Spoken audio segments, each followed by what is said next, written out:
What's up, gamers? DreamcastGuy here, and this is Does It Suck? The show where we take a deep dive look at a new game and see what's good or bad about it. So today we're going to discuss SNK versus Capcom, SVC Chaos. This is a very old game that when it initially launched, it kind of got a lot of hate, but I feel like it's grown a big nostalgic fan base, and they just randomly re-released it. This is a complete remaster of the original game with new features, better online play, which we're going to discuss, and a huge roster of stuff, including 2 secret characters that we did not get a chance to play in the past. But let me break down everything about it and why I think this is actually a game that personally I am glad to see return. If you enjoy this video, be sure to give it a like and subscribe if you haven't already. So first and foremost, what is SVC Chaos and why is it something that initially got so much hate? So back in the late 90s and early 2000s, there were tons of incredibly good fighting games. Stuff like Marvel vs. Capcom, the other SNK vs. Capcom games. These were things that had huge rosters of characters, sometimes 50 plus different peoples, great stages, incredibly great graphics and special effects, and most importantly, they were just incredibly freaking fun. And then we got SNK vs. Capcom, SVC Chaos. This was a game that, just by looking at it, it has a very specific art style. If you played a lot of stuff like King of Fighters, and of course things like, you can see Terry Bogard and Mai in this, and of course a lot of games like Street Fighter, you can see all these people like Akuma and Ryu and Ken are all in this. It always felt like this was tailored to be a much more technical fighter. And when this came out, I remember that people were a bit disappointed that it had a tighter roster. This has 36 different characters, half of them from SNK and half of them from Capcom, but I always appreciated the fact that it has such a weird mix of stuff. The fact that you can see Chun-Li fighting against Zero from Mega Man, the fact that you can see so many different gods and deities and weird Freddy Krueger looking dudes all just bashing each other about. Also, I really appreciated growing up with this because the balancing in it seemed incredibly cool. Whenever you're playing a lot of these older fighting games, there is a bit of a learning curve to it because there is just so much requirement for timing and dodges and doing a proper block before unleashing your own special attack. But I'm going to say something extremely controversial. Even if you're bad at something like SNK versus Capcom, I think these games are incredibly fun just because it's great to see these weird crossing of universes and seeing the really silly combos that come out of it. So to make this more approachable than it was in the past, they've introduced a completely new thing where now you can turn on this hitbox view.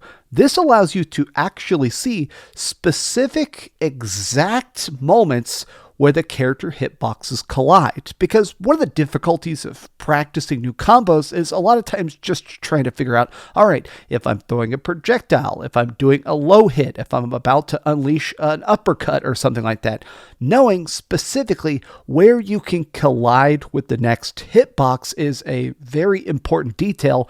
And now the fact that they just put it on screen, this is a fantastic feature that I think is going to make good players better and bad players more skilled at figuring out how they can improve. They also included this new gallery mode where you can stare at different concept art, pieces of stuff that created the character portraits, and all sorts of like little interesting development details. Like, I'm not buying games for this kind of stuff because technically you could just Google these pics, but it is a cool added feature. The part of this that, in my opinion, definitely makes it worth the price is the completely newly crafted online mode that has rollback netcode. Now, if you've never heard that term, essentially it means this is pixel perfect carnage. I mean, whenever you're trying to do stuff, it perfectly times it. It perfectly keeps it all going. I am blown away by the fact that they managed to keep putting rollback netcode into every game now. Like every fighting game that has this, it makes it the most beautiful, seamless experience. Like personally, if I'm playing a fighting game, if it doesn't have rollback, you can feel it and it feels bad. It's nice to actually be on here, and even if I'm getting completely dumpstered by people that have been playing this game for 15 years, it's nice to see exactly how I'm getting my butt kicked. There's this cool like lobby system where you can actually even spectate other people's matches to kind of get a feel for how much you're about to get your ass kicked.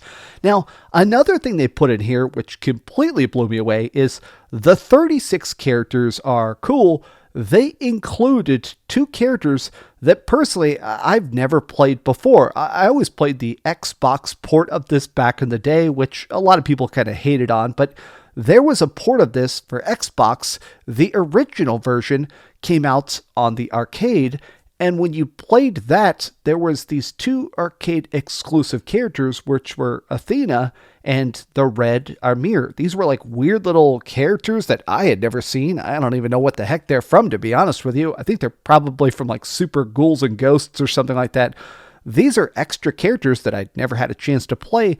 They're in this. It's cool to finally get a chance to play what to me is completely new content. But more than that, I just gotta say, it all looks so incredibly great. I've always thought that SNK, which were the developers of this, I always thought that they managed to make this kind of pixel art seem so realistic. Like, even when I'm playing somebody like Mei, she's just so cool to watch. Her character model definitely has some very large assets swinging around. But, okay, booby jokes beside, I think this game looks incredibly good. And now getting a chance to see it on my 4K monitor, I'm playing this on PC, it looks better than freaking ever. I will say, I'm playing this with the default graphic options. Apparently they put in like smoothing filters. You can turn off scan lines and stuff like that. I mean, personally, I want to try and preserve the original aesthetic as much as possible, but it is nice that they just cranked in so many different features. I've played 2 hours of this so far, playing it on PC. This is also coming to everything that isn't an Xbox. This is coming to Nintendo Switch. It's very good on Steam Deck. It's playable on PC, and it is also coming to the PlayStation. Man, what a cool random shadow drop. I'm going to just say this.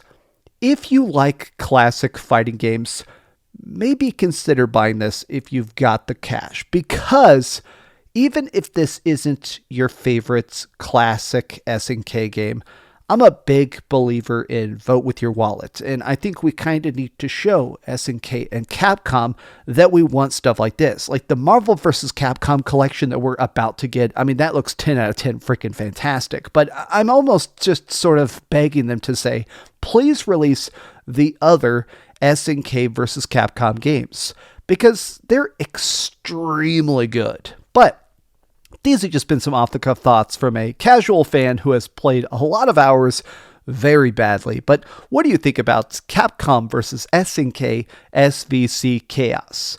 Tell me your thoughts in the comments down below. And if you enjoyed this video, be sure to give it a like, subscribe if you haven't already, and please keep dreaming. Man, I died so bad at these online matches. I won like 1 and lost like 7. Thanks so much for watching that video. If you want to see something else, you can always click this link to see what I put up last, or, subscribe and see what's coming up next. Also, I promise that whatever I do, it'll try not to suck.